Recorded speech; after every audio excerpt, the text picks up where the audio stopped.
Today we have with us Joel Chandler Harris, the author of the Uncle Remus stories that have been widely criticized for being racist towards African Americans and misrepresentative of slavery. Thank you for coming, Mr. Harris. Would you like to begin by commenting on the claims that the stories are racist? Sure. Many say the stories are considered racist because of Disney's interpretation of my work in The Song of the South.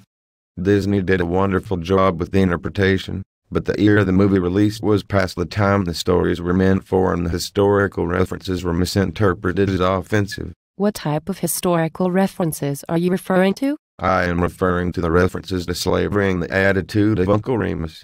Uncle Remus, an ex-slave, is jolly in my work because this was reality during the post-Civil War era. All slaves were not bitter toward their ex-owners. In fact, many were loved by their ex-owners. I experienced the post-Civil War time, and I did not write the stories to be offensive to African Americans, but to be a form of entertainment. Do you believe The Song of the South came out too late into the 1900s to be perceived with the correct attitude? How do you feel about the movie being banned from distribution in the United States? First off, I believe that the banning of the movie is a disgrace because the stories teach a lesson on foolishness, as well as a lesson on the history of the United States. I do believe the film came out too late to be appreciated for its lessons. I never meant for my work to be turned into a movie later, and although I am honored my stories became so popular, I hate that a negative attitude has been taken toward my stories because of the movie. Although negative thoughts of racism surrounded the release of the movie, Disney decided to turn the movie into an entertainment ride. Why do you think Disney further focused on your work after the movie was banned?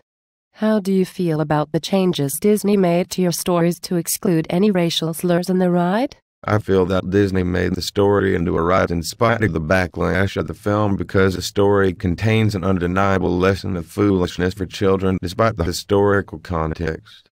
The changes are significant and make a difference to the characters and the overall effect of the lessons, but I am glad the stories are still relevant in some way. Yes, sir. The publicity, even the bad, has brought attention to your stories. The stories continue to be adapted into new versions and read to kids. I remember reading the stories as a child and taking no offense to the historical references.